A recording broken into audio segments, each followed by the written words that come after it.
अस्सलाम वालेकुम पाकिस्तान में मलिक असलान नवान नहायत अहम पेशरफ तो चंद बड़ी खबरों के साथ आपकी खिदमत में हाजिर हूँ। आप जानते होंगे कि पाकिस्तान में पीएसएल का स्टार्ट हो चुका है और सबसे बड़ी खबर इस वक्त हमारे लिए पीएसएल है, क्योंकि इस मुल्क पाकिस्तान में एक पीएसएल ही है जो इस मुल्क की हालात को ठीक कर सकता है। और पीएसएल वो वाहिद चीज़ है जो इस वक्त इस मुल्क पाकिस्तान के अंदर लगी हुई लंबी आटे के लिए जो कतारें हैं उसको कम कर सकता है। पीएसएल ही वो वाहिद चीज़ है जो इतना ज़रूरी है कि जिसको सिक्योरिटी फराहम करना हमारे इदारों की ज़िम्मेदारी है।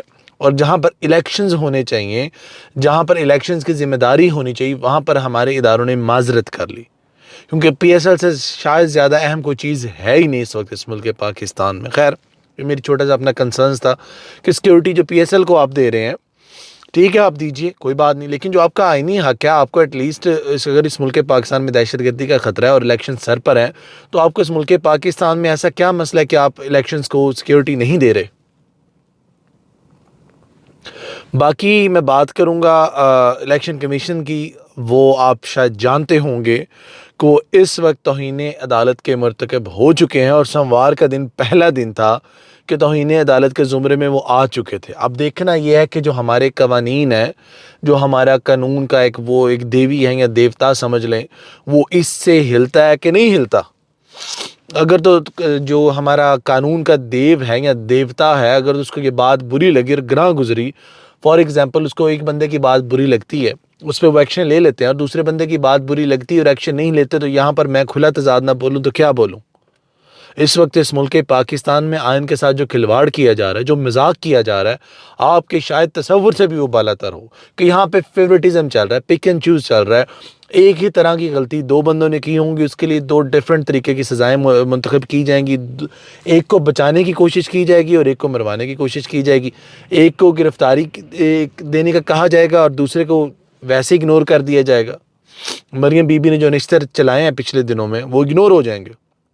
बाकी शेख रशीद साहब हैं, उनकी इंशाल्लाह मैं उम्मीद करता हूं कि उनकी जो रिहाई है वो जल्द से जल्द हो जाएगी, और इसमें मुझे कोई दो आरा नहीं, इसमें मुझे कोई शक वाली बात भी नहीं है। बाकी मियां वाली के अंदर एक दिलसोज़ वाक़या पेश आया, मुझे वो भी आपके साथ शेयर करना है कि एक जानब जहां हमारे मुल्क पाकिस्तान के अंदर एक नया होटल खुला है, जिसे टिम होटल के नाम से हम लोग यहाँ पर जानते हैं, बरतानिया में मुकीम शहरी, लेकिन वहीं दूसरी जानब उस टिम होटल के जो मामलात हैं वो इस तरह के हैं कि जस्ट अ मिनट,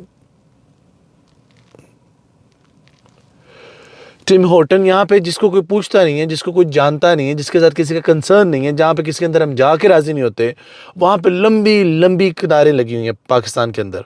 एक सूबे के दो डिफरेंट पहलू हैं। मियाँ वाली के अंदर एक आदमी को दिल का दौरा पड़ गया, लंबी कतार थी, चौकर मिला हुआ आटा था, वो उस शख्स ने वो लेना था जाके, वो बेचारा ले नहीं सका और अपने जो है ना वक़्त से पहले ही दम तोड़ गया। उसकी हिम्मत हार गई है या उसको तजली महसूस हुई है या जो भी हुआ, दिल बर्दाश्ता हो के उसने अपनी जान दे दी। और दूसरी जानब पाकिस्तान के अंदर एक टिम होटल खुला है जिसकी कॉफ़ी का मेरे ख्याल से आप लोग कह रहे हैं 4-5 हज़ार रुपये का।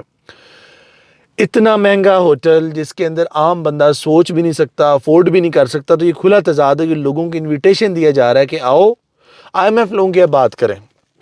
रात को एक हसन खान नामी शख्स है, मैंने बड़ी अच्छी तरह जानता हूँ, वो एक निजी सिक्योरिटी कंपनी के हेड है, हतफ नाम से वो कंपनी चलती है, और मेरे बड़े प्यारे हैं, मेरे बड़े अजीज़ हैं, मोहसन है। उन्होंने एक बड़ी प्यारी बात की, उन्होंने कहा दुनिया का महंगा तरीन खेल गोल्फ है, उस मुल्क पाकिस्तान के अंदर चप्पे चप्पे पे पाया जाता है, और अगर मैं IMF होता तो मैं डंडा पीछे से देता माजरत के साथ और आपके हलक तक ले आता कि आप लोगों के पास इतना पैसा है, इतना पैसा है, आप लोगों के पास इतना पैसा है कि जिसका हिसाब नहीं है। आप लोगों के जो शुरफा हैं, उमरा हैं, वो लंबी लंबी लाइनें लगा कर बैठे हुए हैं, और शहबाज शरीफ की वहाँ पे प्रॉपर्टीज़ हैं जहाँ पे कोई तसव्वुर भी नहीं कर सकता और IMF का बाप भी नहीं सोच सकता। ऐसा भाई हसन कह रहे थे और मैंने उनकी बात सुनी और मुझे एक लम्हे के लिए लगा वो बेचारा बात तो ठीक कर रहा है, उसकी बातों में कोई दो आरा नहीं थी, उसकी बातों में कोई मुझे वो नज़र नहीं आया कि वो बेचारा किसी को तंज कर रहा है कि टाउंट कर रहा है। उसके दुख थे बेचारे के जो बाहर निकल रहे थे और उसके बनते भी हैं। कहते हैं जी मैंने वर्ल्ड बैंक वालों को सिक्योरिटी प्रोवाइड की 5 साल के लिए और मैंने उनका इतना शहनशाहाना अखराजात नहीं देखे, और दूसरी जानब जिन्हें कर्जा चाहिए उनके अखराजात देखकर मेरा दिल फटता। जरी बात है, मुहब्बे पाकिस्तानी जो भी हो, मुहब्बे वतन जो भी हो, उसका दिल तो फटेगा, इसमें तो कोई दो आरा नहीं है। बाकी हमारे लिए एक बड़ी बुरी खबर है कि अरशद शरीफ के केस की समाअत हुई, इसको 1 महीने की और मुद्दत एक्सटेंड कर दी गई कि 1 महीने बाद उसकी जो है ना वो केस की ब्रीफिंग सुनी जाएंगी। और अदालत बरहम है, अदालत ने बोला है कि कीनिया की पुलिस जो है वो तावन नहीं कर रही है। ऐसी क्या वजह है कि कीनिया की पुलिस पहले तावन कर रही थी, अब तावन नहीं कर रही थी, और अभी बहुत ज़्यादा डिटेल सामने नहीं आई, वो सामने नहीं लाई जा रही। उसकी भी वजह है कि बकौल अदालत के कि वो केस का जो मटीरियल है उसको पब्लिक करके उसके जो शवाहिद हैं उसको टेम्पर नहीं करवाना चाहती हैं। और दूसरी जानब जवेरियाँ हैं, उनकी ज़ौजा हैं, उनका अपना आइनी हक़ है, उनकी वालदा परेशान बैठी हैं।